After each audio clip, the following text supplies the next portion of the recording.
तो वहां पे जब मैं गया तो जबरदस्त सेमिनार हुआ, 3 घंटे का सेमिनार था, बहुत अच्छा माहौल था, लोग झूम रहे थे, नाच रहे थे, सेलिब्रेशन प्रोग्राम चल रहा था, आज भी छोटा मोटा होगा इधर। तो उस प्रोग्राम में जब पूरा सक्सेसफुल प्रोग्राम हो गया तो हम लोग हॉल के बाहर निकले। तो हॉल के बाहर निकल के एक सुधांशु बेहरा जी है मेरे टीम में, क्राउन एम्बेसडर, आज 4 लाख रुपया महीना कमाते हैं। तो बोले कि सर चलिए थोड़ा चाय वाय कुछ हो जाए। मैं बोला चलिए। तो उधर हम लोग गए, बगल में एक छोटा सा होटल था, वहाँ पे गए। तो वहाँ पे हम लोग क्या देखे कि कुछ लोग 4-5 लोग इकट्ठा है और आपस में लड़ाई झगड़ा कर रहे हैं। सब आईएमसी वाले, उसमें 2-3 आईएमसी का ऐसा टी-शर्ट पहने थे और 2-3 बिना टी-शर्ट वाले थे और झगड़ा कर रहे हैं। हम लोग भाई क्या हो गया? तो हम लोग वहाँ पास में गए। मैं बोला कि भाई क्या हो गया, क्यों झगड़ रहे हैं आप लोग? तो बोले कि सर ये मेरा प्रोस्पेक्ट है, ये मेरा दोस्त है, इसको मैं इस प्रोग्राम में लाने के लिए इसके घर पे गया, अपने मोटरसाइकिल में बैठाया, इसको रास्ते में नाश्ता भी कराया, इसको हॉल पे लेके आया, इसका 50 रुपए का टिकट मैं ही पैसा दे के खरीदा और इसको मीटिंग हॉल में बैठाया। और मीटिंग देखने के बाद बोलता है कि मैं आईएमसी करूंगा। क्या बोलता है? मैं आईएमसी। तो मैं बोला तो प्रॉब्लम कहां पे है भाई? तो बोलता है कि नहीं, बोलता है कि मैं आईएमसी करूंगा लेकिन तेरे साथ नहीं करूंगा। ये तो गड़बड़ वाला बात है। मैं बोला भाई क्या क्या चक्कर है? ये तुम्हारे घर पे गया, तुमको बाइक पे बिठाया, तुमको नाश्ता भी कराया, तुमको तेरा 50 रुपए का टिकट भी लिया, तुमको हॉल में भी बिठाया और पूरा बात समझने के बाद तूने डिसीजन भी लिया कि मुझे आईएमसी करना है, लेकिन अब ऐसी क्या बात हो गई कि इसके साथ नहीं करना है? तो बोले कि सर ये जो प्रोग्राम चल रहा था ना, जबरदस्त प्रोग्राम हुआ, क्या गजब का आपका स्पीच था और क्या माहौल था, और मुझे लगा कि एक राइट प्लेटफॉर्म मुझे मिल गया, यहाँ से मेरी जिंदगी बदलेगी और मैं पूरा सीरियसली इस बिजनेस को करना चाहता हूँ, लेकिन इस इंसान के साथ नहीं करना चाहता हूँ। इसके पीछे कारण ये था कि जब पूरा हॉल में ताली बज रहा था, पूरा हॉल एक्साइटेड था, ये जो मुझे लेके आया मेरा दोस्त ना, ये पूरे 3 घंटा में एक बार भी ताली नहीं बजाया। तो ऐसा मरा मुर्गा आदमी से मैं आईएमसी नहीं करने वाला हूं। तो क्या पता कोई इंसान जो आपके टीम का चेयरमैन बन सकता था, आपके एक्साइटमेंट नहीं होने के वजह से वो डिसीजन तो लेगा, लेकिन वो देखेगा सबसे ज्यादा ताली कौन बजा रहा है, सबसे ज्यादा हाथ कौन उठा रहा है, सबसे ज्यादा एक्साइटमेंट किसके अंदर है। तो कहीं आपके साथ ऐसा ना हो जाए, है ना। तो नाम संजय साहू, रांची का रहने वाला हूं और आज ये आईबीएम मैं जमशेदपुर में पहली बार करने जा रहा हूँ। इससे पहले एक बार किया था मैं, लेकिन वो जो मैं किया था वो बेल सर के साथ आया था मैं। उसमें कितने लोग आए थे बेल सर के साथ? अच्छा आप लोग थे। तो बेल सर के साथ जो मैं आया था उसमें मेरे टीम के लोग बहुत कम थे। तब जमशेदपुर में काम स्टार्ट नहीं हुआ, फिर मनोज जी स्टार्ट किए, शैलेश जी स्टार्ट किए, मुरारी जी स्टार्ट किए और भी कई लोग यहाँ पे स्टार्ट किए। अब धीरे धीरे टीम बनना चालू हो गया और आज मेरे ख्याल से मैक्सिमम जो लोग हैं वो टीम एसएस के हैं। यस। अच्छा कितने लोग हैं जो पहली बार आईएमसी के सेमिनार में आए, पहली बार समझने के लिए आए? कितने लोग हैं? अच्छा ज्यादातर लोग आज हमारे गेस्ट हैं, तो मैं चाहता हूं कि हमारे सारे गेस्ट के लिए एक जोरदार तालियां हो जाए। तो मेरे ख्याल से अभी तक में बहुत कुछ आपको आईएमसी के बारे में समझ में आ गया होगा, है कि नहीं? क्या समझ में आ गया? कि एक आयुर्वेदिक कंपनी है जहां पे 2 चीजों के ऊपर बात होती है। पहला कि हमें अपना हेल्थ को ठीक करना है और दूसरा हमें अमीर बनना है कि नहीं? अब ये बताइए कि अगर कोई इंसान नौकरी में 20,000 रुपया कमाता है, कितना कमाता है? 20,000, या फिर वो कोई छोटा मोटा दुकान चलाता, कोई बिजनेस करता और वहां से 20,000 रुपया कमाता है और उसके जीवन में सपने पड़े हैं, बच्चों को अच्छे स्कूल में पढ़ाना चाहता है, देश विदेश घूमना चाहता है, कार लेना चाहता है, बढ़िया आलीशान घर बनाना चाहता है और लाखों रुपया उसके अकाउंट में हो, ऐसा वो सोच रखता है, तो क्या वो 20,000 रुपये में पॉसिबल है सर? अब वो चाहता है कि मैं अपने 20,000 रुपए की इनकम को बढ़ा के 1 लाख रुपए में लेके जाऊं। क्या रास्ता है उसके पास? क्या वो इंसान जो नौकरी कर रहा है, एक नौकरी करते हुए दूसरा नौकरी कर सकता है? क्या वो दुकानदार जो सुबह 9 बजे से रात को 9 बजे तक उस दुकान में बैठता है, क्या वो नौकरी कर सकता है? क्या एक और दुकान खोल के वहां भी बैठ सकता है? क्या उसके पास इतना पूंजी है? क्या उसके पास इतना समय है? तो एक आम आदमी एक साधारण आदमी जो 10,000, 20,000, 25,000, 50,000 रुपया कमा रहा है और जीवन में अमीर बनना चाहता है, लेकिन वो बिजनेस और नौकरी में ऐसा फंसा हुआ है कि उसके पास और कोई दूसरा रास्ता नहीं है जहां से वो अपने इनकम को बढ़ा सके। Yes sir, no? मानते इस बात को? दोस्तों, आज से 5 साल पहले मेरी भी ऐसी जिंदगी थी। मैं भी एक छोटा मोटा नौकरी किया करता था, और उससे पहले अगर मैं जाऊं, आज बहुत शॉर्ट में बात करूंगा, काफी देर हो चुका है, तो अगर इससे पहले मैं जाऊं तो मेरा जन्म एक बहुत ही गरीब घर में हुआ था। शैलेश सर से 10 साल से मेरी जान पहचान है, वो मुझे बहुत अंदर तक जानते हैं, मेरे पूरे लाइफ को जानते हैं। तो मेरे पिताजी अखबार बेचा करते थे, मेरे दादाजी ईंट भट्टा में मजदूर थे, और हम 4 भाई बहन एक सरकारी स्कूल में पढ़ते थे। तो मेरे पिताजी जो इनकम करते थे उससे हमारा घर चलता था। लेकिन जब मैं क्लास 9th में पहुंचा तो मेरे पिताजी को एक हेल्थ प्रॉब्लम आया, उनका पैर करना काम करना बंद कर दिया, माइनर पैरालिसिस का अटैक आया। और जब हम डॉक्टर को दिखाए तो डॉक्टर बोले अब ये काम नहीं कर सकते, इनको बेड रेस्ट की जरूरत है। मैं क्लास 9 में पढ़ता था, घर का सबसे बड़ा मैं ही था, मेरे और 2 भाई और एक बहन मेरे से वो लोग छोटे थे। और जो मुखिया घर का, जिसके इनकम से मेरा घर चलता था, अब वो बिस्तर पे आए तो इनकम हमारे घर का 0 हो गया और हम रोड पे आ गए। सिचुएशन बहुत खराब। मेरी माँ पढ़ी लिखी नहीं, कोई काम धंधा नहीं कर सकती थी, तो लोगों के घर में जाके छोटा मोटा काम खेत उत में करना चालू की। और ऐसे भी दिन आए कि कभी हम लोग खाए, कभी ब्रेड खा के सो गए। और उस समय मुझे समझ में आया कि लाइफ में फैमिली सिक्योरिटी कितना इंपॉर्टेंट रखता है, मायने रखता है। और चूंकि मेरे पिताजी का इनकम इतना छोटा था कि वो कोई सेविंग नहीं कर पाए थे, वो कोई पैसिव इनकम नहीं कमाते थे कि उनके काम नहीं करने से भी हमारे घर में पैसा आता, क्योंकि वो एक एक्टिव इनकम कमा रहे थे। यानी काम पे जाते थे तो पैसा आता था, काम पे नहीं जाते थे तो पैसा नहीं आता था। तो आज हमारे देश में या हमारे बीच में आप लोग देखिए कि क्या हम एक्टिव इनकम कमा रहे हैं कि पैसिव इनकम। कोई भी नौकरी को, हम नौकरी में जा रहे हैं तो पैसा आ रहा है, और नौकरी पे नहीं जा रहे हैं तो पैसा आएगा। दुकान को खोल रहे हैं तो पैसा आ रहा है, कल दुकान बंद रखेंगे तो पैसा आएगा। किसान खेत में खेती कर रहा है तो पैसा आ रहा है, खेती काटने के बाद अगला फसल नहीं लगाए तो पैसा आएगा। दर्जी कपड़ा नहीं सिएगा तो पैसा आएगा, ड्राइवर गाड़ी नहीं चलाएगा तो पैसा आएगा। यानी कि इस दुनिया में जब तक हम काम करते रहते हैं तभी तक हमें पैसा आता है। जिस दिन हम काम करना छोड़ देते हैं उस दिन पैसा आना बंद हो जाता है। इसको एक्टिव इनकम बोलते हैं। और आज हमारे देश में 99% लोग एक्टिव इनकम करते हैं। रॉबर्ट टी कियोसाकी बोले कि बुक के अंदर में लिखे हैं कि अगर कोई इंसान 10 लाख रुपया भी महीना एक्टिव इनकम कमाता है तो इंसान इस धरती पे गरीब है।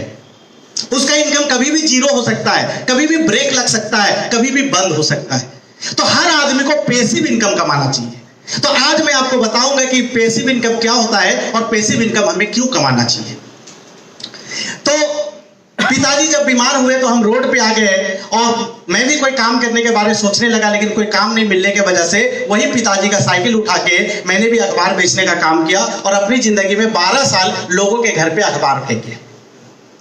वही काम कर करके मैं मैट्रिक किया, इंटर किया, ग्रेजुएट हुआ। उसके बाद मेरी शादी हुई तो परिवार बड़े हुए, उस इनकम से घर नहीं चल पा रहा था, तो उस काम को, पेपर बेचने का काम को मेरे भाई को सौंप दिया, और मैं एयरसेल कंपनी में जाके नौकरी ज्वाइन कर लिया। वो पहली मेरी नौकरी 8,228 रुपया मेरी सैलरी हुआ करती थी। और इतना बड़ा परिवार, रांची जैसा शहर में जहाँ पे हर चीज खरीदना है, 8,000 में घर नहीं चल पाता था। 2.5 साल नौकरी करने के बाद मुझे एक दिन वोडाफोन से ऑफर आया, मैं जाके वोडाफोन ज्वाइन किया, और वोडाफोन में मेरी सैलरी जो तय हुई वो 13,500 रुपया। करीब 4 साल नौकरी करने के बाद एक दिन मैं और मेरी वाइफ बैठ के हम लोग हिसाब लगाए तो पता चला कि घर के खर्चे इतने थे। कभी कोई त्यौहार आ जाता था, कभी कोई इमरजेंसी आ जाता था, कभी कोई बीमार हो जाता था, कभी कुछ घर में गेस्ट आ जाते थे, कभी कुछ रिपेयरिंग कराना है, कभी बाइक खराब हो गया, कभी घर में मिक्सी खराब हो गया। और ऐसे समय में जब कोई इमरजेंसी, कोई मजबूरी आती थी तो 2,000, 5,000, 10,000 हम दोस्तों से, रिश्तेदार और पड़ोसी से कर्ज लेते थे। तो जब बैठ के हिसाब लगाए तो हमारे ऊपर 2.5 लाख रुपया का कर्ज हो चुका था उस नौकरी को करते हुए। अब ये एक बहुत बड़ी समस्या मेरी जिंदगी में आ चुकी थी, क्योंकि 13,500 से घर नहीं चलता था और नया 2.5 लाख रुपया का कर्जा हो चुका था। तो मैं सोचा कि अब क्या करूं, और उसी दरमियान मैं सोच ही रहा था कि कुछ और काम करूं, लेकिन उस नौकरी को करते हुए मेरे पास समय नहीं बचता था कि मैं कोई दूसरा काम कर सकूं। और उसी समय मुझे, मैं शख्स नहीं, उनको शख्सियत बोलता हूं, एक महात्मा जो आज मेरे ग्रेट अपलाइन है, मेरे गुरु है, महागुरु है, जिनके गाइडलाइन में मैं काम कर रहा हूं, उस इंसान से मेरी मुलाकात हुई और उनका नाम है मिस्टर मनोज कुमार से मैं चाहता हूं एक जोरदार तालियां हो। दोस्तों, मुंगेर के रहने वाले हैं और रांची आए कुछ लोगों को आईएमसी बताने के लिए, और एक्सीडेंटली मेरी उनसे मुलाकात हो गई और मैं भी बैठ के आईएमसी समझ लिया। आईएमसी समझने के बाद उस समय जब वो आए थे रांची में, वो आईएमसी में गोल्ड स्टार थे, और अभी अमरेश सर बताए कि गोल्ड स्टार लगभग 20-25 हज़ार रुपए कमाता है। उनका जो चेक था 19 हज़ार रुपए का था। 19 हज़ार रुपए देख के मैं मोटिवेट नहीं हुआ, लेकिन वो उनके जो अपलाइन थे उनका वो कुछ चेक का जेरोक्स लेके आए थे और हमें दिखा रहे थे कि भाई ये देखो वेद प्रकाश ओझा जी हैं, जो इनका इनकम 2 लाख से ऊपर है, ये धर्मेंद्र चौधरी जी हैं, इनका इनकम 3 लाख से ऊपर है। ऐसे कई अपलाइन का वो चेक दिखा रहे थे। वो लाखों लाख का चेक देखने के बाद मुझे कुछ समझ में नहीं आया। मुझे सिर्फ एक ही चीज समझ में आया कि इस बिजनेस को पार्ट टाइम में किया जा सकता है, इस बिजनेस को अपने हिसाब से किया जा सकता है, इस बिजनेस में कोई रिपोर्टिंग नहीं होता है, और इस बिजनेस में अपने मर्जी के हिसाब से आप इनकम कर सकते हैं। तो मुझे लगा कि उस नौकरी को करते हुए मैं 1-2 घंटा तो निकाल ही सकता हूं, संडे पूरा दे ही सकता हूं, सैटरडे दे ही सकता हूं, यानी कि अगर पूरा एडजस्टमेंट करो तो 15-20 घंटा पूरे सप्ताह में मैं इस बिजनेस के लिए निकाल सकता हूं। और इतना निकाल के अगर 2-4 महीना काम करके अगर 10,000 रुपया मुझे उनका बात कैसे काट सकता हूं, मैं भी जुड़ जाता हूं। ऐसे लोग कामयाब नहीं होते। अगर आपको जीवन में कामयाब होना है, इस बिजनेस में कामयाब होना है, तो आपके पास एक स्ट्रॉन्ग रीजन होना चाहिए कि आप क्यों इस बिजनेस को करेंगे। वो रीजन कुछ भी हो सकता है। बेटी बड़ी हो रही है, उसका शादी करना है, उसके लिए 20 लाख रुपया चाहिए, उसका जुगाड़ नहीं, मुझे आईएमसी से कमाना है। घर बनाना, छोटा सा घर में रहता हूं, परिवार बड़ा है, खिचपिच चल रहा है घर में, मैं अलग एक घर लेना चाहता हूं 10-20-50 लाख रुपए का, उसके लिए मैं आईएमसी करना चाहता हूं। बच्चों को अच्छे स्कूल में नहीं भेज पा रहा हूं, उनको अच्छे स्कूल में भेजना है। घर का सिचुएशन खराब है, घर में सोफा नहीं है, टीवी नहीं है, पलंग अच्छा नहीं है, बच्चे का जरूरत मैं पूरा नहीं कर पाता हूं, इसके लिए मुझे आईएमसी करना है। मेरे ऊपर 2, 5, 10, 20 लाख रुपए का कर्ज हो चुका है, उस कर्ज को मैं उतारने के लिए आईएमसी करूंगा। मेरे अकाउंट जीरो रहता है, माइनस में रहता है, 2-4 लाख रुपया हमेशा इमरजेंसी के लिए रहे, इसके लिए मैं आईएमसी करना चाहता हूं। एक रीजन मेरे दोस्त आपको ढूंढना पड़ेगा, इस बिजनेस को आप क्यों करना चाहते हैं। शायद उस दिन अगर मेरे ऊपर कर्ज नहीं होता, मेरा जीवन एक आरामदायक होता, ठीक ठाक जिंदगी अगर चल रहा होता, तो शायद मैं आईएमसी में नहीं आता। एक तरह से मैं मजबूरी में आईएमसी में आ गया, लेकिन मजबूरी में जरूर आ गया, लेकिन होश में काम किया। जब आईएमसी स्टार्ट हुआ झारखंड में, तो पूरे झारखंड में एक भी आईएमसी का स्टोर नहीं था, एक भी आउटलेट नहीं था, एक भी मीटिंग नहीं होती थी, प्रोडक्ट नहीं मिलते थे, प्रोडक्ट कैटलॉग नहीं मिलते थे, मुझे कोई अनुभव नहीं था, कोई नॉलेज नहीं था, कोई अचीवर नहीं था, कोई 10,000 रुपया महीना कमाने वाला पूरे झारखंड में आईएमसी में नहीं था। आज क्या है, जिधर जाएंगे उधर स्टोर मिलेगा। आज आपके बीच जमशेदपुर में पैसा कमाने वाले लोग हैं। आज अमरेश झा, मनोज जी, ब्रह्मदेव जी लोग जैसे चेयरमैन बन चुके, लाखों रुपए पेआउट ले रहे। आज कितने लोग जिंदगी बदल चुके हैं। आज आप में से कितने लोग सुपरस्टार बन चुके हैं। आज इतने सारे प्रोडक्ट टेबल पे आप लोग सजा के देख रहे हैं, दुकान पे आपको मिल रहा है। यहाँ पे आज बड़ा बड़ा सक्सेस स्टोरी बन चुका है, हमारे सामने कोई नहीं था। तब आईएमसी के विपरीत माहौल था, लेकिन फिर भी मैंने डिसीजन लिया कि अगर बाकी जगह पे लोग कर रहे हैं तो मैं भी यहाँ करूंगा। दुकान नहीं है तो मैं खुलवाऊंगा, मीटिंग नहीं होती है तो मैं करवाऊंगा, माहौल नहीं है तो मैं क्रिएट करूंगा, अचीवर नहीं है तो मैं पहला बनूंगा। ये सोच के साथ मैं आईएमसी में कदम रख दिया। जो नहीं है, लोग डर जाते, सर मीटिंग नहीं है कैसे बिजनेस चलेगा, सर प्रोडक्ट नहीं मिलता कैसे काम होगा। तो लोग उसका नेगेटिव, मैं उसका पॉजिटिव पार्ट देखा कि अगर दुकान नहीं है और पूरे झारखंड में खुलवा दिया तो बिजनेस होगा तो किसके नीचे होगा। अचीवर नहीं है, अगर मैं अचीवर का लाइन लगा दूं और लोग पैसा कमाने लग गए तो उसका बेनिफिट किसको मिलेगा। तो मैंने एक कदम आगे बढ़ के उस समस्या को चुनौती के रूप में लिया, उसको अपॉर्चुनिटी के रूप में लिया, और मैंने डिसीजन लिया कि मैं आईएमसी करूंगा। जब मैं लोगों के पास जाता था आईएमसी लेके, मुझे बताने नहीं आता था, एक्सपीरियंस नहीं था, अचीवमेंट नहीं था, इनकम नहीं आता था, तो ना बोलने वाले लोग ज्यादा और हाँ बोलने वाले कम मिलते थे। मैंने एक उसूल बनाया, सबको आईएमसी बताऊंगा, आया तो बेस्ट, नहीं तो नेक्स्ट, आया तो नहीं तो बताऊंगा सबको, छोड़ूंगा नहीं किसी को। मैंने इस मिशन के साथ काम चालू किया। पहला महीना काम किया, 1 महीना काम करने के बाद 10,000 बीवी का बिजनेस हुआ, 1,029 रुपया का पहला चेक बना। 1029 सिर्फ। लोग बोलते हैं सर 200 का पे आउट आया, 500 आया, 1000 आया, 2000 आया। लोग सोचते हैं कि छोटा पे आउट आया। मैं ये सोचा कि 13,500 के साथ 1000 तो और आया ना, कुछ गया थोड़ी ना। और अगर 1000 आया तो 5000 भी आ सकता है, 10,000 भी आ सकता है और 1 लाख भी आ सकता है। मैंने फिर उसके ऊपर पॉजिटिव ढूंढा कि चलो शुरुआत तो हो गया, कुछ तो बढ़िया हुआ, कुछ तो बेहतर हुआ।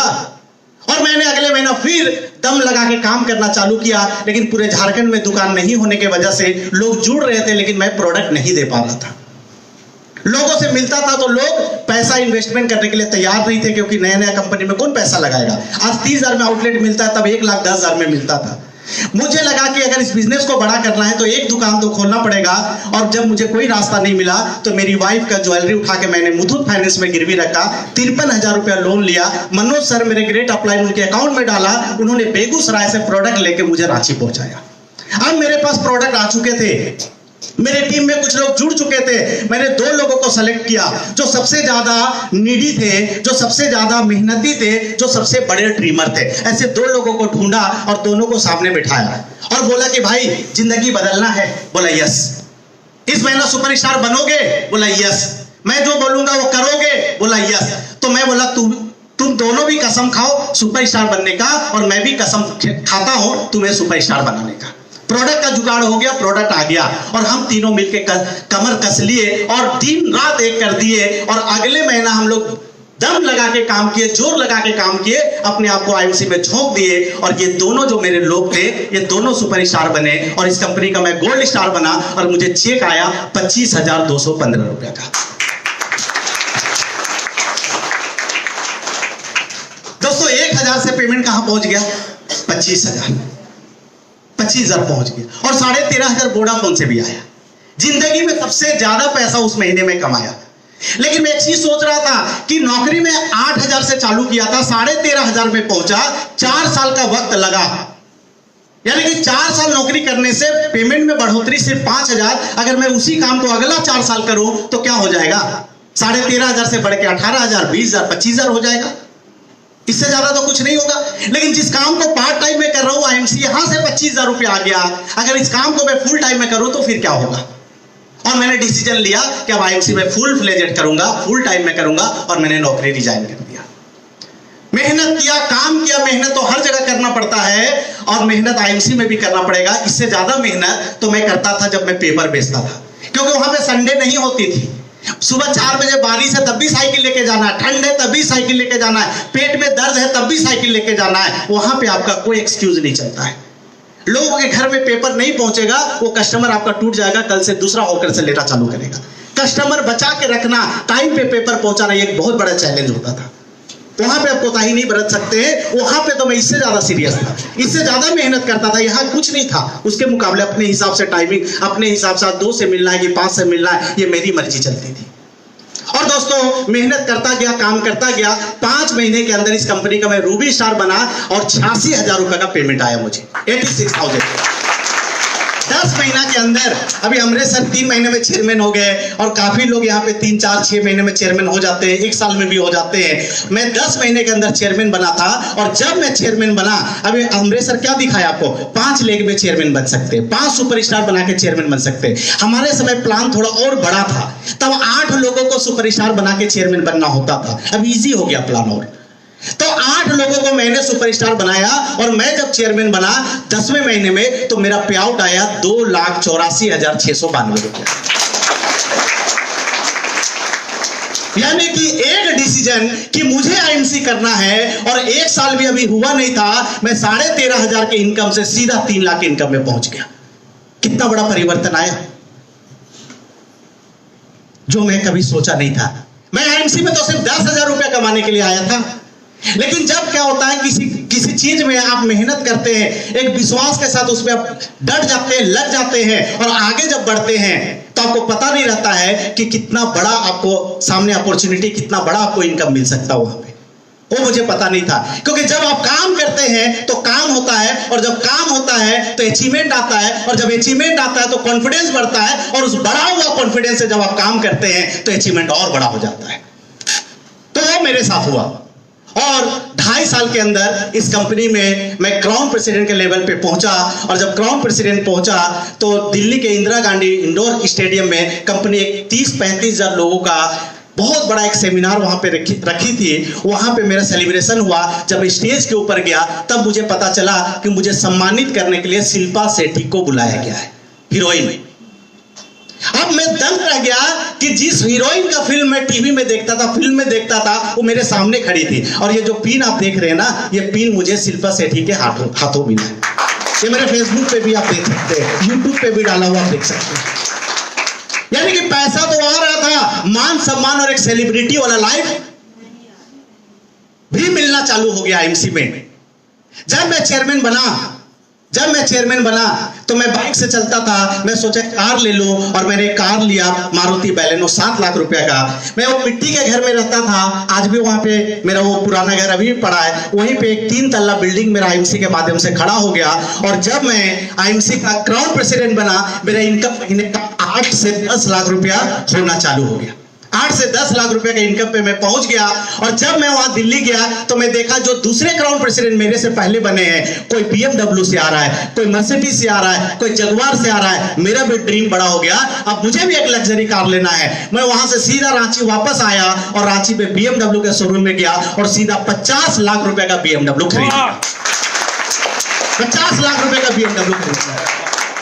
दोस्तों, इनकम बढ़ते ही जा रहा था। 10 लाख से 12 लाख, 15 लाख, 18 लाख। और पिछला साल का धनतेरस आया, BMW से मैं घूम रहा था। मेरी वाइफ बोली कार का क्या फायदा, आप तो लेके चले जाते, मुझे कहीं जाना तो मैं कैसे जाऊंगी। तो मैं मेरी वाइफ को लिया और धनतेरस का 2 दिन पहले ऐसे हम लोग घूम रहे थे। मारुति का शोरूम के बाहर में एक चमचमाती हुई कार लगी हुई थी। मेरी वाइफ उसको ऐसे टक टक देख रही थी। मैं बोला कि क्या देख रही हो? नहीं, कार बहुत सुंदर लग रहा है, चलो देखते हैं। जब उसके अंदर हम लोग गए और उस कार को देखे, खूब बढ़िया, वो बैठ उठ के देखी, एकदम कंफर्टेबल, तो खुला खुला लग रहा है, तो बहुत लग्जरी लग रहा है। बोला पसंद है? पसंद है। एक लड़का था सेल्समैन में, बुलाया, क्या नाम है भाई? बोला राजेंद्र। कितने का है? बोला 11 लाख। मैं बोला पैक कर। वाह, क्या बोला? पैक कर।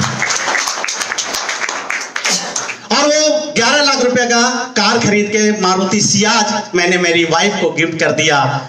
और दोस्तों, बात यहीं पे नहीं रुकी है, अभी बहुत सारा मैं एक मिशन बना के काम कर रहा हूं कि 2021 में मुझे 1000 लोगों को चेयरमैन बनाना है। कितना? 1000 लोगों को। और इसके लिए मैं नॉन स्टॉप काम कर रहा हूं, लंबा ट्रैवलिंग। अभी मैं इधर ही जमशेदपुर से ही गुजरा था, शैलेश सर से मुलाकात हुई थी। और मैं इधर से भद्रक गया, भद्रक से ब्रह्मपुर गया, ब्रह्मपुर से संबलपुर गया, संबलपुर से फिर रांची आया। तो लगभग 1500-1600 किलोमीटर का राउंड हो गया। तो मैं सोचा कि लंबा टूर मारने के लिए एक ऐसा गाड़ी चाहिए, क्योंकि BMW क्या है ना, वो थोड़ा चिकना रोड चाहिए उसको, वो थोड़ा मखमल वाला गाड़ी है कि नहीं? हाँ, क्योंकि विदेश का कार है तो विदेश के हिसाब से बना हुआ है। तो मुझे लगा वो चलेगा नहीं यहाँ पे रफ टफ इंडिया के हिसाब से।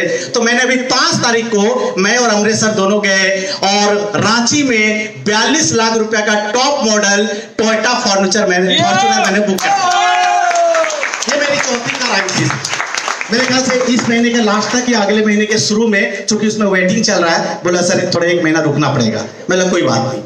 तो 42 लाख रुपया का फॉर्च्यूनर कार मैंने बुक कर दिया सिर्फ फील्डिंग करने के लिए। ये चौथा कार। दोस्तों, वो 3 तल्ला का घर तो मेरे पास है ही, था ही, लेकिन अभी पिछले साल मैंने 1.5 करोड़ रुपया का एक दूसरा घर लिया, जिसके अंदर 53 लाख रुपया का सिर्फ इंटीरियर कराया हूं। 53 लाख रुपए का इंटीरियर। और आप सोचेंगे, लोग बोल रहे थे यार इतना खर्चा करने का क्या जरूरत है, 53 लाख रुपए तूने लगा दिया, इसमें तो 3 तल्ला बिल्डिंग खड़ा हो जाएगा। मैं उसको बोला कि भाई 53 लाख तेरे लिए है, मेरे लिए तो सिर्फ 2 महीना का इनकम है। मेरे लिए क्या है? 2 महीना का। क्योंकि आज आईएमसी से मैं एवरेज महीने के 20 से 25 लाख रुपया कमा रहा हूं महीने का। और वो जो घर है जो अभी लिया हो, मेरी वाइफ को मैं पिछले उसका गृह प्रवेश होके 1 साल होने वाला है अभी। ये मेरे ख्याल से मार्च अप्रैल में ही हुआ था। कब चलोगी बोले कि नहीं जाना है। क्यों भाई? तो क्या है ना कि तीनों हम लोग भाई हैं, तीनों का शादी हो गया, तीनों गोतनी में बहुत प्रेम है। अब वो आपस में एक दूसरे से दूर नहीं होना चाहते। हालांकि वो घर भी मेरा 300 मीटर की दूरी पे है, सिर्फ 5 मिनट लगता पैदल। और हम जहाँ पे रहते हैं वहां से अगर आपको कहीं पे जाना है तो उसी घर से होके ही गुजरना है, वो रास्ते में ही है। शैलेश सर आए, कितने लोग आए हैं उसमें? देखिए आपके जमशेदपुर से पीछे भी काफी लोग आए हैं, ये लोग देख चुके हैं। इतना आलीशान है। तो जब मेरी वाइफ रहने के लिए तैयार नहीं हुई तो मैं उसको आईएमसी का गेस्ट हाउस बना दिया। क्या बना दिया? हाँ, कि अगर आपको रांची में आना है, काम करना है, तो कोई होटल लेने का जरूरत नहीं, उस गेस्ट हाउस में रहिए। 1.5 करोड़ का मस्त वहां पे सब सुविधा है, और उसके बगल में गांव रेस्टोरेंट है। सिर्फ मेरा फोटो दिखाएगा, वो पैसा नहीं मांगेगा। हाँ, मेरा नाम भी बता दीजिएगा कि पैसा नहीं मांगे। तो रहने खाने सारा इंतजाम वहां पे रांची में आपके लिए है। ठीक है, तो ये 1.5 करोड़ का। अच्छा, घर में क्यों प्रेम है ये बताइए? घर में झगड़ा होने का सबसे बड़ा वजह क्या है? पैसा। जी पिछले महीना तो आप ही गैस भराए थे, इस महीना आप ही भराइएगा। अच्छा, बिजली बिल 4 महीने से आप ही भर रहे हैं, आपका भाई 1 महीना का नहीं भर सकता है। अच्छा, पिछले महीना वो गेस्ट आई थी तो उसका साड़ी हम ही लोग दिए थे, इस बार वो नहीं दे सकता है। अच्छा, पिताजी का दवाई 4 महीने से आप ही ला रहे, 2 महीना आपका भाई नहीं ला सकता है। यही होता है ना, कि दूसरा कारण है? वही कारण है। तो मैं हर महीना का एक नियम बना दिया हूं, 50,000 रुपया मेरी माँ के हाथ में मैं दे देता हूं कि राशन पानी घर का जो भी खर्चा तो इसी से करो। अब मेरी माँ भी इतना होशियार, उसमें से 25,000 रुपये बचा लेती है। 25,000 रुपये उस चावल दाल रोटी तो खाएंगे। अच्छा, इसके ऊपर का जो बिजली बिल और ये वो भी मैं अलग से देता हूँ, तो 50,000 तो घर का बजट होता नहीं है, तो 25,000 बचा ली। अभी पता चला मेरी वाइफ बता रही 3.5 लाख रुपए मेरी माँ के पास जमा हो गया। अब वो एक गला का मोटा सा चेन लेने का सोच रही है। अच्छा, मेरी एक बहन वो आती है तो उसको भी बीच बीच में कभी मोबाइल दे देती है, कभी कुछ दे देती है, कभी वो भी कुछ बोलती है, उसको भी मिल जाता है। तो आज प्यार क्यों बना है? और अगर मान लीजिए मैं 13,000 कमाता और 1,200 रुपया बिजली का बिल आता, फिर क्या होता? गैस भराना होता तो, 4 मेहमान आ जाता तो, कोई फेस्टिवल आ जाता, घर रिपेयरिंग कराना होता तो, बोरिंग खराब हो जाता तो, बोलिए। तो सबसे बड़ा जो झगड़ा का घर है ना, झगड़ा का कारण हर घर में वो पैसा है। पैसा इतना कमाइए कि पैसे की वजह से कोई झगड़ा घर में ना हो, प्यार और बढ़े। तो वो 2 घर आज में मुझे मिल गया आईएमसी के माध्यम से। 4 कार में, ये चौथा भी आने वाला, इसको अगर जोड़ दे तो 4 कार में ले लिया। और कभी ट्रेन के एसी में सफर नहीं किया था, आईएमसी के माध्यम से 11 फॉरेन ट्रिप अचीव कर चुका हूं। अच्छा, जब मेरी शादी हुई थी ना, उस समय मैं पेपर बेचता था, तो मेरी वाइफ को पता था कि उनकी शादी, मतलब मेरी शादी जिसके साथ हो रही है, मेरा जो हस्बैंड बनेगा वो क्या करता है। तो क्या वो कभी सपने में भी सपना देखी होगी कि मेरा हस्बैंड कभी मुझे विदेश भी घुमाएगा? मैं पिछला साल अभी वाइफ को मलेशिया घुमा के लाया। अब सोचिए इस बात को। और मलेशिया घूमने में हमारा एक चवन्नी भी नहीं लगा, क्योंकि एक कंपनी के तरफ से ये टूर हमें गिफ्ट था, फ्री था। वो ऑफर चल रहा था, उसको मैंने अचीव किया। और 11 अभी 7 कंट्री में घूम के आया हूं। और स्विट्जरलैंड, लंदन और बाली, ये कपल ट्रिप जो है वो मैं अचीव करके बैठा हूं। ये कोरोना का वेटिंग चल रहा है, कब खत्म होगा कि मेरा टूर चालू होगा। देखिए, थाईलैंड, मलेशिया कोई भी 50,000, 60,000, 1 लाख रुपया खर्चा करके घूम के आ जाता है, लेकिन स्विट्जरलैंड और यूरोप क्या हम लोग जाते हैं? नहीं जाते सर। ये ड्रीम कंट्री होता है, ड्रीम टूर होता है लोगों का। आज वो कंपनी, वो सपना, उसमें हम लोग बिजनेस क्लास में जाते हैं। फ्लाइट में कोई भी बैठ जाता है 4,000 का टिकट लेके, लेकिन बिजनेस क्लास का 3 स्टार होटल में कोई भी रह लेता है, लेकिन 7 स्टार कंपनी हमें 7 स्टार होटल देती है रहने के लिए। दोस्तों, ये जिंदगी आज मैं आईएमसी के माध्यम से जी रहा हूं, ये जिंदगी जी रहा हूं। इस बिजनेस में अभी अमरेश सर क्या बोले, शैलेश जी क्या बोले कि मुझे 9 लोगों को चेयरमैन बनाना है। दोस्तों, मैंने सिर्फ 15 लोगों को ज्वाइन कराया और वो 15 लोगों के साथ काम करना चालू किया। और आज मेरे टीम में 3,25,000 लोग जुड़ चुके हैं। और उसमें से 140 लोग चेयरमैन बन चुके हैं। जब इस बिजनेस में आया तो मेरा सोच था कि मैं कब चेयरमैन बनूं। और आज मेरे टीम में हर महीना 10-15 लोग चेयरमैन, पिछले महीना 15 लोग चेयरमैन बने। इस लॉकडाउन में लोगों को ज्वाइन करा दिए। अचानक ग्रुप में फोटो आता है, ये चेयरमैन बन गया। मैं देख के पहचान भी नहीं पाता कौन है। ऐसे लोग चेयरमैन बन रहे हैं। तो आपको समझना पड़ेगा कि इस बिजनेस को आपको क्यों करना चाहिए। पहला बात है व्हाई। कोई भी काम करने के लिए 90% होता है व्हाई, क्या आप इस बिजनेस को क्यों करेंगे। मैं 5 मिनट और समय लूंगा, चलेगा? चलेगा ना? हाँ। तो 90% क्या होता है? व्हाई। जब तक आपका व्हाई क्लियर नहीं होगा कि मुझे इस बिजनेस को क्यों करना चाहिए, तब तक आप इस बिजनेस को नहीं कर पाएंगे। तब तक आप सिर्फ लोगों के लिए ताली बजाएंगे, लोगों को देख के आप इस बिजनेस में आएंगे, लेकिन कामयाब नहीं होंगे। जिस दिन आपको पता चलेगा कि व्हाई, मुझे क्या मिलने वाला है, जिस दिन वो चीज, वो कॉन्सेप्ट आपका क्लियर हो गया, वो विजन आपका क्लियर हो गया, फिर आप किसी का नहीं सुनेंगे। उसके बाद आप इतिहास रचेंगे। हाउ होता है इस बिजनेस में सिर्फ 10%। कैसे करना है ये मात्र 10% है। व्हाई क्लियर हो गया तो हाउ आप ढूंढ के निकाल लेंगे। YouTube में बहुत सारे वीडियो है, बहुत सारे ट्रेनर है, बहुत सारे मीटिंग होती है, बहुत सारे ट्रेनिंग होती है, मेरे जैसे बहुत सारे लोग हैं, ये सब आपको कामयाबी का रास्ता बता देंगे, कामयाबी का राज बता देंगे, सारा ट्रेनिंग, सारा सिस्टम आपको बता देंगे। वो सेकेंडरी होता है। प्राइमरी तो ये है कि क्या इस बिजनेस की आपको जरूरत है, प्राइमरी ये है। तो सबसे पहला एक आदमी को क्या चाहिए? पहला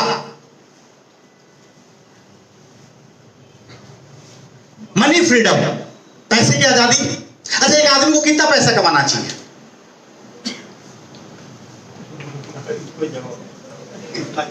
कि अगर आपके घर का कोई प्यारा सदस्य को कोई इमरजेंसी हो जाए, वो हॉस्पिटलाइज हो जाए, उसका किडनी फेल हो जाए, उसका हार्ट अटैक आ जाए, कोई मेजर एक्सीडेंट हो जाए और वो हॉस्पिटल में एडमिट हो जाए, तो काउंटर में जाके डॉक्टर साहब के सामने आपके मुंह से एक ही बात निकलना चाहिए कि डॉक्टर साहब, चाहे जितना खर्चा हो जाए, चाहे विदेश से डॉक्टर बुलाना पड़े, सब कर लीजिए, पैसे की चिंता छोड़ दीजिए।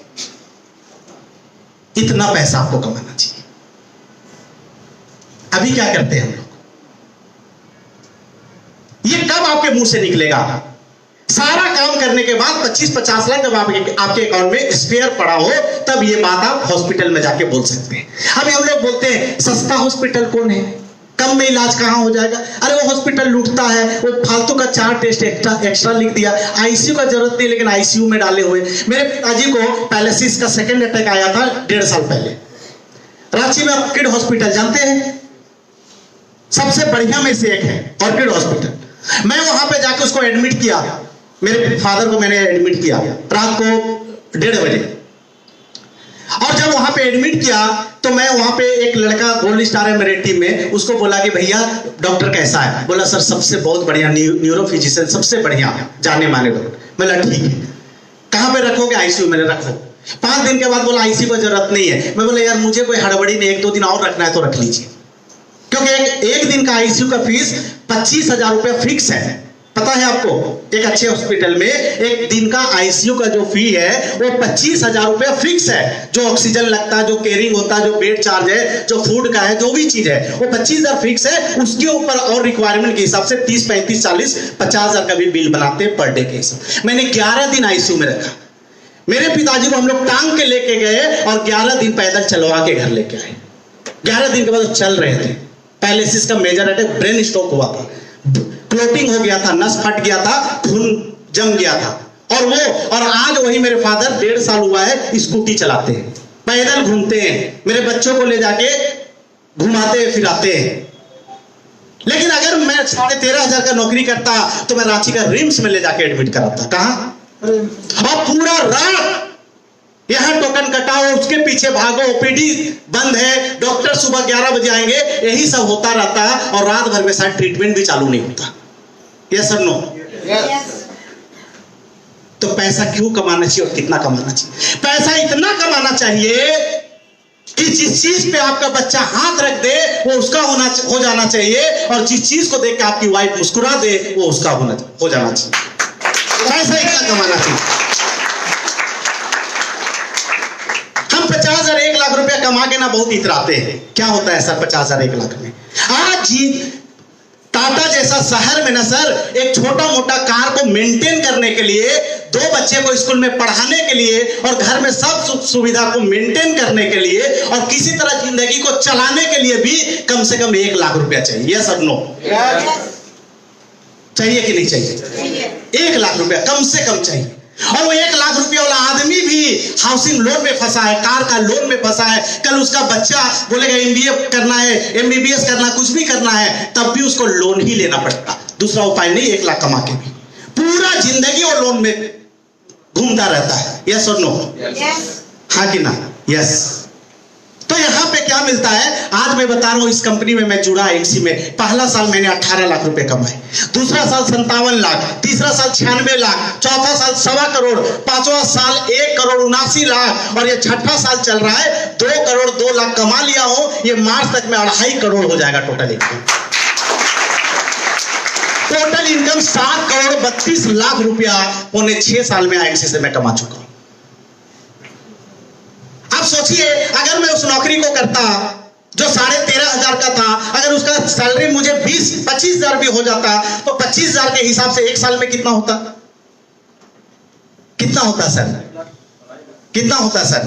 25 हजार महीना, तो 1 साल का इनकम कितना होता है? 3 लाख। और 30 साल नौकरी करता तो कितना कमाता? 90 लाख कमाता। पूरे जिंदगी नौकरी करके मैं 1 करोड़ से ज्यादा, और उसी 1 करोड़ में 30 साल खाना खाना था, बिजली का बिल भरना था, गैस भराना था, बच्चों को पढ़ाना था, माँ बाप बूढ़े होते बीमार होते उनका इलाज कराना था, उसी 1 करोड़ से घर बनाना था, गाड़ी लेना था, बेटी का शादी करना था, बच्चा का हायर एजुकेशन, पर्व त्योहार, बीमारी, सब कुछ। क्या पॉसिबल है? पॉसिबल है सर?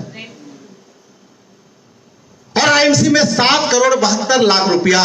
अगर मुझे नौकरी से 7 करोड़ रुपया कमाना होता ना, तो इस धरती पे 7 बार जन्म लेके 30-30 साल 7 बार नौकरी करना।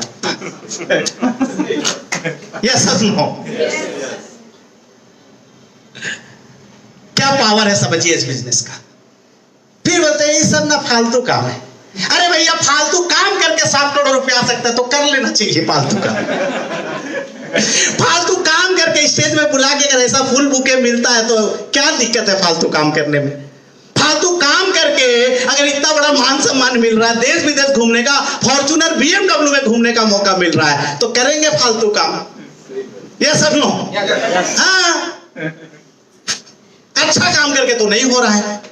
अगर दूसरे को अमीर बना के खुद अमीर बनने का काम फालतू है तो यही काम करेंगे हम लोग। हाँ कि ना? ठीक है। दूसरा, टाइम फ्रीडम। एक बात बताइए, डॉक्टर एक बहुत अच्छा प्रोफेशन है। मैं एक एग्जांपल सिर्फ लेता हूं। मान लेते 12वीं किया एक लड़का, अब उसको बनना है MBBS डॉक्टर। कितना साल पढ़ाई करेगा सर? 10 साल। कितना साल का कोर्स है MBBS? 5 साल। कितना पैसा लगता है सर MBBS करने में? 50 लाख पकड़ते हैं। कितना? 5 साल MBBS करने में लगता है 50 लाख रुपया उसको पढ़ाई करने में लगेगा, और 5 साल वो दिन रात मेहनत भी करेगा। यस और नो? पढ़ाई करेगा, किताब कॉपी, खाने पीने का, आने जाने का, हॉस्टल का, सब लगेगा उसको। और 5 साल के बाद वो डॉक्टर बन के निकल गया बाहर, और उसको एक सर्टिफिकेट मिल गया, और वो बन गया सुरेश कुमार से डॉक्टर सुरेश कुमार। अब वो आके जमशेदपुर में, बिष्णुपुर में क्लिनिक खोलेगा। उसके बगल में एक चाइल्ड स्पेशलिस्ट 20 साल से बैठता है, और ये नए नए डॉक्टर साहब आए चाइल्ड स्पेशलिस्ट, अभी काउंटर खोल के क्लिनिक खोल के बैठ गए। अब आपके घर का बच्चा बीमार होता है तो ये नए नए डॉक्टर साहब के पास जाएंगे कि 20 साल एक्सपीरियंस वाले डॉक्टर साहब के पास जाएंगे? क्यों? क्योंकि अब रिस्क नहीं लेना चाहिएगा। पता नहीं गलत उल्टा सीधा दवाई लिख देगा, अभी नया नया लड़का आया है। यस और नो? यानी 2-4-5 साल उसको जमने में लगेगा, विश्वास जमाने में। अगर वो क्लिनिक नहीं खोलता है तो किसी हॉस्पिटल में जाकर नौकरी ज्वाइन करेगा, कितना सैलरी मिल जाएगा उसको? 40-50 हजार। सर बहुत कंपटीशन है इसमें। बीटेक वाला 8,000 में रोड कंस्ट्रक्शन कंपनी में नौकरी करता, पता है आपको? 1 लाख रुपया चलिए मान लेते हैं। अच्छा, 1 लाख रुपया या फिर पर कस्टमर से फिक्स हो जाएगा। एक्सीडेंट हुआ और उसका आंख खराब हो गया, अब वो इलाज नहीं कर पा रहा, अब कितना कमाएगा? 1 रुपया नहीं कमाएगा सर। वो ट्रीटमेंट नहीं कर पा रहा है, ऑपरेशन नहीं कर पा रहा है, वो प्रिस्क्रिप्शन नहीं लिख पा रहा है, वो इलाज देख नहीं पा रहा पेशेंट को, अब पैसा कमाएगा? अभी भी वो एक्टिव इनकम कर रहा है। देखिए, मैं बहुत इज्जत रिस्पेक्ट करता हूँ। मैं एक एग्जाम्पल का बात कर रहा हूँ, सिर्फ एग्जाम्पल। ये एग्जाम्पल आप कोई इंजीनियर, कोई दूसरे काम, कोई दुकानदार का भी ले सकते हैं, कोई एग्जाम्पल ले सकते हैं। आप समझिए कि यहाँ पे कोई आदमी आज जुड़ता है, यहाँ पे एक व्यक्ति जुड़ता है और 1 साल रगड़ के मेहनत करता है या 5 साल रगड़ के मेहनत करता है और इस कंपनी में चलिए सीपी नहीं बना, एम्बेसडर बना और 2 लाख रुपया कमा रहा है। कितना कमा रहा है? एम्बेसडर बना और कितना कमा रहा है? 2 लाख रुपया। मैडम आपका सीट नहीं है क्या? एक काम करिए भाई साहब, कोई एसोसिएट उनको मैडम को दे दीजिए एक सीट। नहीं अब बैठ जाइए प्लीज।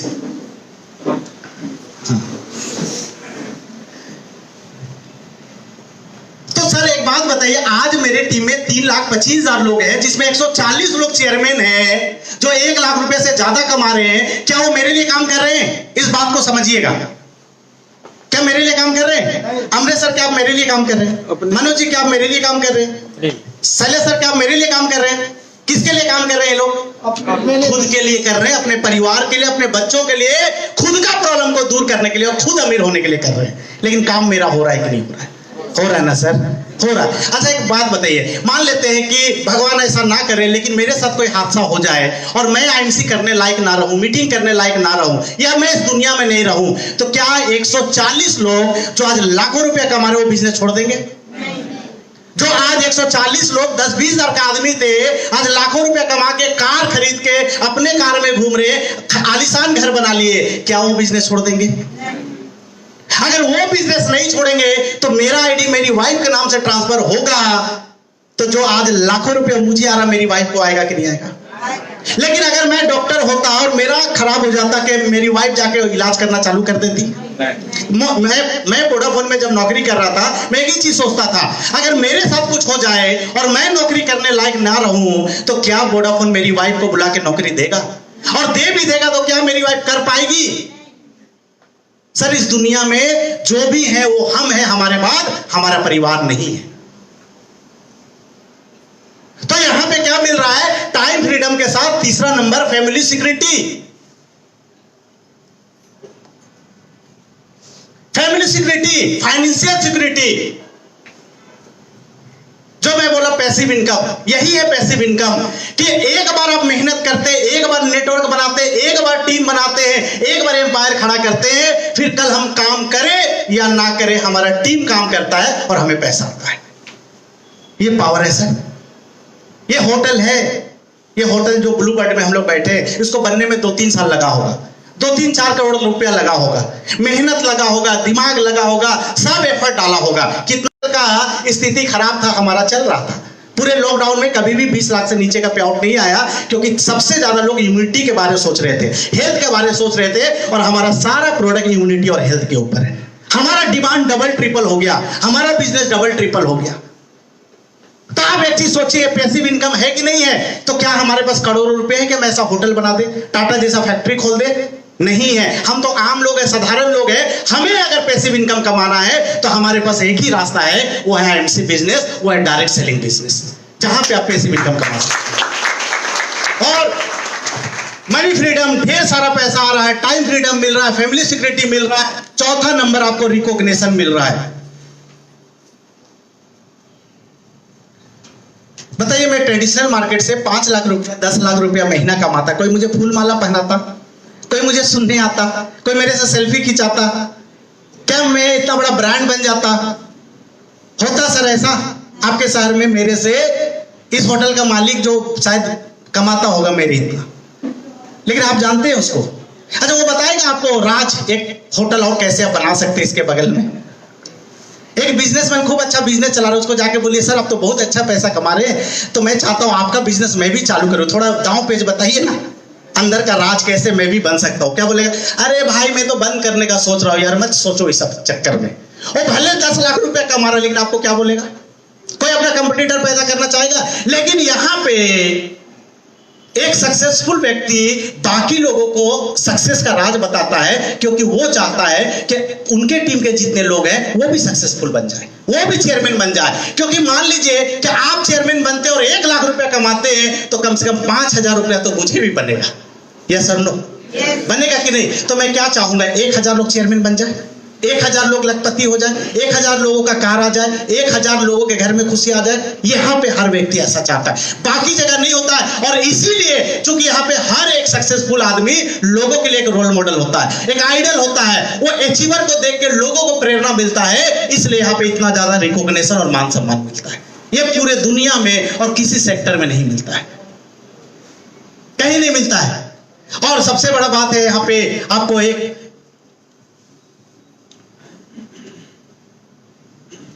ये बताइए कि मैं बैंक का मैनेजर हो जाता तो रिटायरमेंट के बारे में कब सोचता? 60 साल। और अगर मैं दुकान खोल लेता तब, जब तक मेरा बच्चा संभालने लायक ना हो जाए या जब तक मेरा हाथ पैर चले। लेकिन यहाँ पे एक आदमी खुद अपना रिटायरमेंट तय कर सकता है कि उसको रिटायरमेंट कब लेना। आज मैं आपको बता दूं, मैं रिटायरमेंट वाला जिंदगी जी रहा हूं। ब्लैक हेयर रिटायरमेंट ले चुका हूं। जरूरी नहीं है कि यहाँ पे बाल सफेद हो तभी रिटायरमेंट हो। आज 5 साल के बाद 3.25 लाख लोगों का नेटवर्क, 20-22 लाख रुपए महीने का इनकम, 4 कार, 2 घर, 7 करोड़ से ऊपर का इनकम, इतना सारा फॉरेन ट्रिप, मान सम्मान, सब कुछ अचीव हो चुका। और मेरे जैसे हजारों लोग, बैटरी खत्म हो गया है, हेलो, हाँ, वो भी मोटिवेट हो गया। तो मेरे जैसे हजारों लोग मेरे ही टीम में डुप्लीकेट हो गए। मेरे नहीं जाने से भी लोग मीटिंग करते हैं। तो मुझे रिटायरमेंट वाला मिला कि नहीं मिला, मैं काम करूं या ना करूं, पैसा आना मजबूरी है। दोस्तों, इस बिजनेस को शुरू करना आसान है, इस बिजनेस को शुरू करना आसान है, रोकना मुश्किल है। मैं 3,25,000 को फोन करके मना कर सकता हूं, कल से मत लेना IMC का पेस्ट, मत पीना IMC का तुलसी, पॉसिबल है मेरे लिए? अरे उसको मोटिवेट वो हो चुका है, वो तुलसी का पावर जान चुका है, वो बिजनेस का पावर जान चुका है, वो मेरे रोकने से नहीं रुकने वाला है। तो वो प्रोडक्ट लेता रहेगा, काम करता रहेगा, तो पैसा आना मेरे लिए मजबूरी है। क्या है सर? क्या है सर? मजबूरी है। तो IMC वो सिस्टम है जिसको आसान, शुरू करना आसान है, रोकना मुश्किल है। वो आपके बस में नहीं है, वो आपके बस में नहीं। और घूमना फिरना दुनिया भर का आपको लाइफ में जो भी चाहिए ना, वो एक छत के अंदर, एक छत के नीचे आपको सब मिलता है। नौकरी में जाएंगे तो आपको थोड़ा सा पैसा मिलेगा, समय नहीं रहेगा। बिजनेस में जाएंगे थोड़ा समय निकाल सकते हैं, पैसा नहीं रहेगा, या पैसा रहेगा तो समय नहीं रहेगा। अनिश्चितता है हर जगह पे। लेकिन ये एक ऐसा प्लेटफॉर्म है जहां पे time freedom, money freedom, family security, retirement और रिकॉग्निशन, घूमना फिरना, मान सम्मान, एवरीथिंग। और सबसे पावरफुल चीज जो इस बिजनेस में मिलता है मैं आपको बताता हूं। बताइए, मैं बैंक का मैनेजर होता और 60 साल की उम्र में आज रिटायर हो रहा हूं, अपना कुर्सी छोड़ रहा हूं, और मेरा बच्चा 20-25 साल का हो चुका है। बैंक को आवेदन दूंगा कि भाई मेरा सीट तो खाली हो रहा है, मेरे बच्चे को ले लो, लेगा? आज मेरा बेटा 7 साल का है, 13 साल के बाद जब वो 20 साल का होगा तब शायद मेरा इनकम महीने का 50 लाख होगा। मैं एक आवेदन दूंगा IMC को, मेरा ID मेरे बेटे से ट्रांसफर कर दो। 1 घंटे में होता है ट्रांसफर, नॉमिनेशन है, नॉमिनी को ट्रांसफर होता है।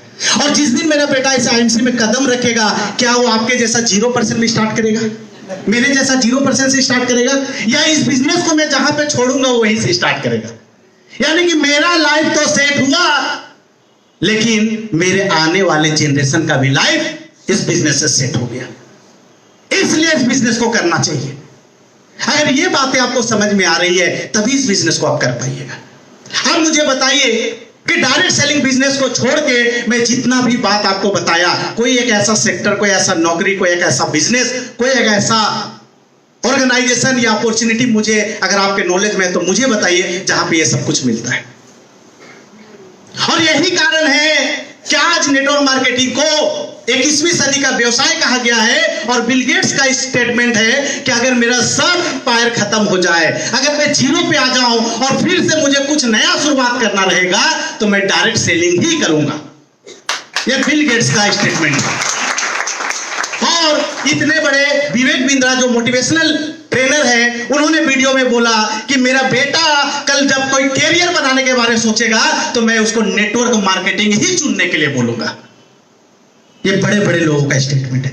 आज 26 यूनिवर्सिटी में डायरेक्ट सेलिंग के ऊपर कोर्स आ चुका है, बच्चों को पढ़ाया जा रहा है व्हाट इज डायरेक्ट सेलिंग। ये हम लोग उस कोर्स का फीस नहीं ले रहे, फ्री में बता रहे हैं। वो बच्चे जब कल पढ़ेंगे, लिखेंगे, बाहर आएंगे, जैसे लोग MBA करके बाहर आते हैं, वो आएंगे तो किसके पास आएंगे?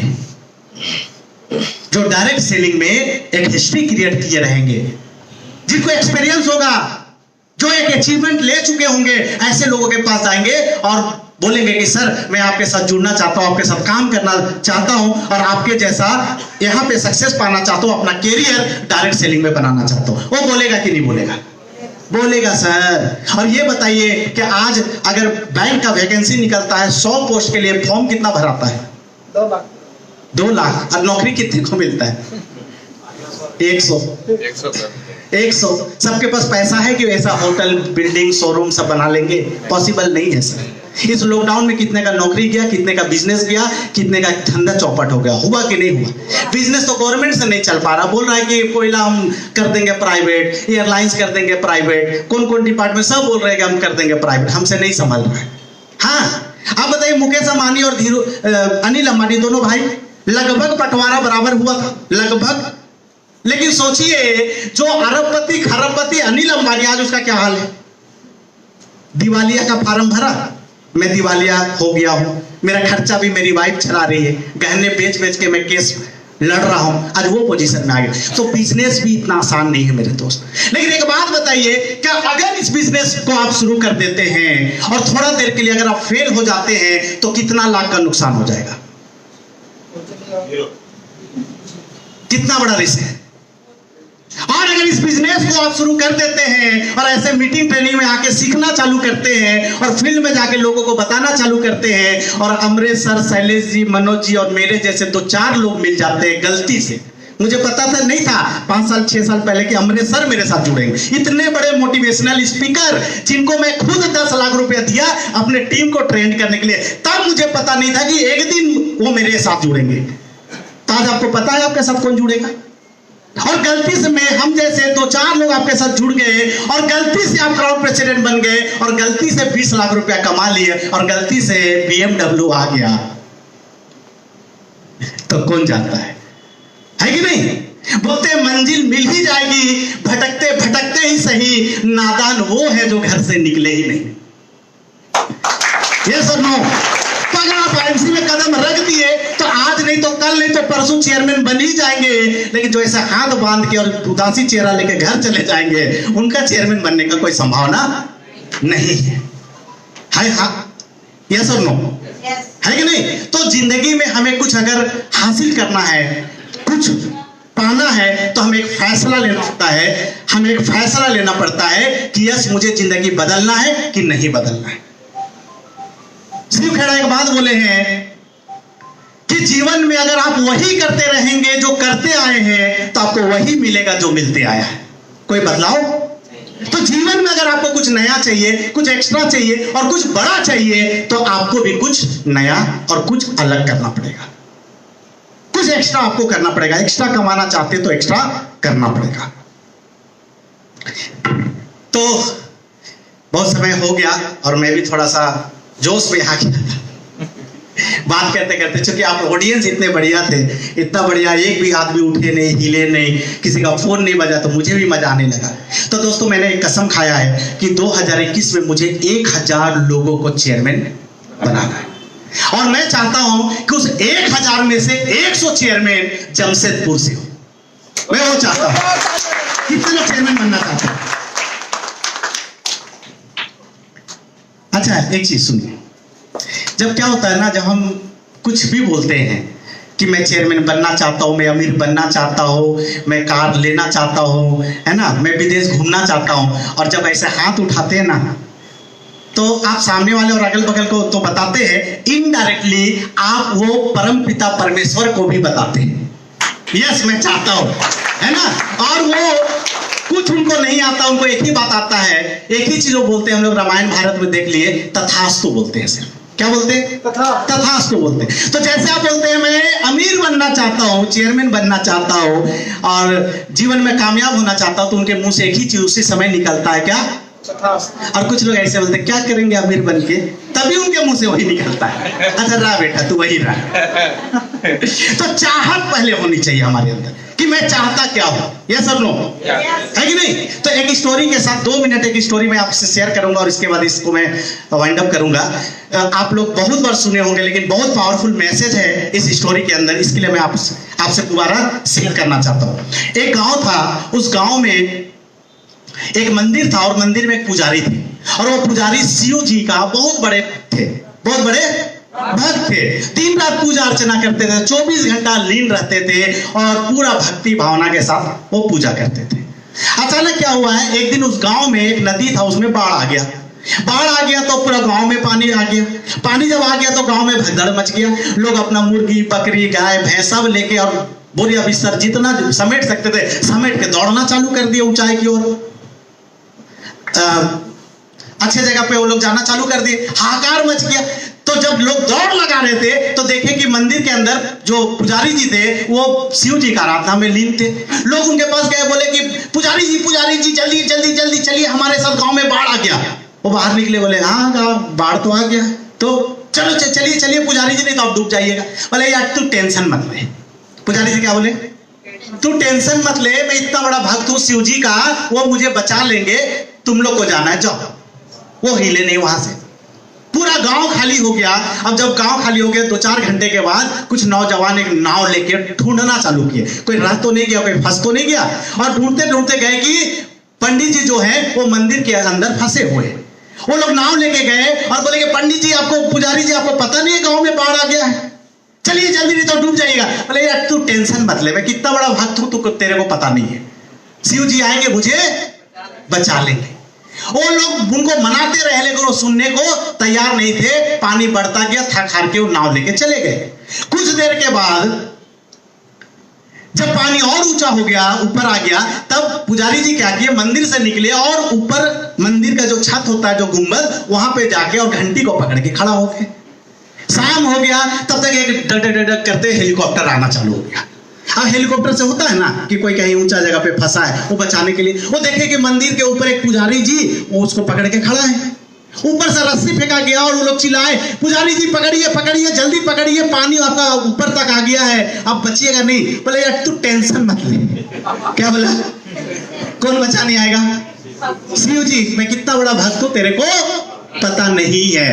और वो कितना हेलीकॉप्टर मंडराते रहा लेकिन वो रस्सी नहीं पकड़े। और उसके बाद पानी और जब ऊंचा हो गया तो डायरेक्ट जो क्या हुआ कि वो पहुंच गए शिव जी के पास, है कि नहीं, वहीं पहुंचना था ना आके, तो पहुंच गए। वहां पे पहुंचे तो शिव जी सामने नजर आए, हाथ जोड़ लिए, बोले प्रभु मैं आपका इतना बड़ा भक्त, मैं आपके ऊपर इतना विश्वास किया, सारे लोग आए, मैं सबको बोला मैं शिव जी का इतना बड़ा भक्त हूं, मुझे बचाने आएंगे, पर वो आप क्यों नहीं आए बचाने।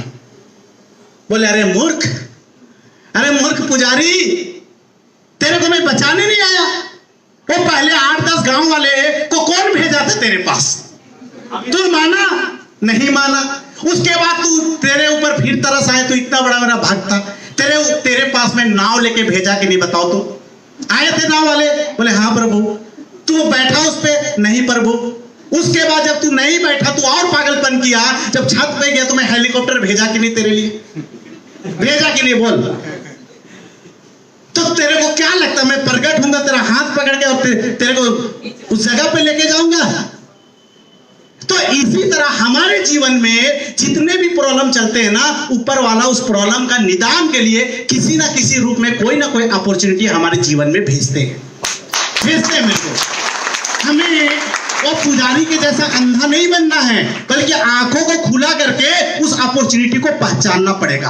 आज से 5.5 साल पहले ये अपॉर्चुनिटी मुझे मिला था और जिस दिन मुझे मिला था ना, मेरे साथ 5-6 लोग और प्लान देख रहे थे। बोले ना खरमास का महीना हम लोग कोई नया काम नहीं करते। मुझे समझ में नहीं है खरमास क्या होता है। मैं बोला ज्वाइन कराओ यार, मेरे को खरमास उरवास मुझे पता नहीं। अब बताइए खरमास में ज्वाइन कर करके 7 करोड़ 72 लाख रुपया आ जाता है, तो ऐसा खरमास हमेशा ये सब नो है। तो किसी को खरमास, तो किसी का शनिवार, तो किसी का मंगलवार, तो किसी का कुछ, तो किसी का कुछ। अरे भैया कुछ नहीं होता है, ये सब कुछ नहीं होता है मेरे हिसाब से। आपके हिसाब से हो सकता है, मेरे हिसाब से, क्योंकि मैं तो खरवास पे ज्वाइन करके 7 करोड़ 72 लाख रुपया कमाए। बोले शनिवार को ना कार नहीं लेना पड़ता है, नहीं लेना चाहिए। मैं तो BMW लिया शनिवार के दिन। हाँ आराम से चल रहा है, मस्त टकाटक चल रहा है, कहीं कोई दिक्कत नहीं। और जब BMW है तो 10 लाख और पेमेंट बढ़ेगा, सब देख के पागल हो गए। हाँ, अभी BMW शनिवार फॉर्च्यूनर बुलाएगा शनिवार को, मैं शनिवार को ही जाऊंगा। अच्छा, बोलते ना मंगलवार को दाढ़ी नहीं बनाना चाहिए, शनिवार को नहीं। मैं तो मंगलवार, शनिवार, सोमवार, बुधवार हर दिन दाढ़ी बना बना के 7 करोड़ 72 लाख कमा लिया, है कि नहीं? हाँ, तो मेरा ऐसा सिस्टम रहता है। तो हो सकता है कि ऊपर वाले ने आपके ऊपर कोई ऐसा ब्लेसिंग दिया है, आज बहुत सारे लोगों को बुलाया गया होगा, यस और नो। लेकिन किसी के पेट में दर्द हुआ होगा, किसी के घर में कोई आया होगा, किसी का कोई तबीयत खराब हो गया होगा, कोई ऐसा सिचुएशन क्रिएट हुआ कि वो आना तो चाहता था लेकिन वो आ नहीं पाया। लेकिन ऊपर वाले की मर्जी थी, इसलिए आपके पेट में दर्द नहीं हुआ, आपके साथ कोई ऐसा चीज घटना नहीं घटा और आप इस हॉल में बैठे और इतना बड़ा अपॉर्चुनिटी आपको देखने का मौका मिला। लेकिन डिसीजन आपको लेना पड़ेगा, डिसीजन आपको लेना पड़ेगा, यस और नो। अगर नो लेते हैं तो कोई बदलाव नहीं, और यस लेते हैं तो हो सकता है अगले 6 महीना 1 साल में आप चेयरमैन बन के वहां से उठ के यहां पे आए, ये पॉसिबल है। तो 2 लाइन के साथ मैं अपनी बात को यहीं पे खत्म करूंगा। चूंकि 100 लोगों को चेयरमैन बनाना है मुझे जमशेदपुर से और 1000 पूरे टीम से, तो मैं थकने वाला वो रुकने वाला नहीं हो, मैं लगातार काम करूंगा। और जब भी मेरी जरूरत पड़ेगी, चाहे वो मीटिंग करना हो, चाहे सेमिनार करना हो, चाहे ट्रेनिंग करना हो, चाहे IBM करना हो, चाहे SUP करना, चाहे किसी भी तरह का कोई प्रोग्राम, मैं हमेशा जमशेदपुर आता रहूंगा। कमर आप कस लीजिए, और जो भी आप मिशन IMC के लिए बनाए हैं और जो नए लोग हैं वो आज से पॉजिटिव डिसीजन लेके एक मिशन बना ले कि मुझे भी आम लोगों की तरह जिंदगी नहीं जीना है, मुझे भी खास लोगों की तरह जिंदगी जीना है, मुझे भी अमीर बनना है और कामयाब होना है। और जो गरीबी का चेन है, जो मेरे पिताजी गरीब, दादाजी गरीब, उनके दादाजी गरीब, ये जो गरीबी का चेन आ रहा ना, वो कड़ी को मैं यहाँ पे तोड़ूंगा और मेरे बाद जो जनरेशन आएगा ना, मैं अमीर, मेरा बेटा अमीर, मेरा पोता अमीर और आने वाला हर जनरेशन अमीर हो। मैं इस मिशन के साथ काम करूंगा, ये सोच लेके काम करिए। तो 2 लाइन के साथ मैं यहाँ पे अपना समापन करूंगा कि गम न कर, जिंदगी बहुत बड़ी है, गम न कर, जिंदगी बहुत बड़ी है, तकदीर तुझसे मिलने खुद यहाँ खड़ी है, एक बार IMC में दिल लगा के तो देख मेरे दोस्त, ये महफिल भी तेरे लिए ही सजी है।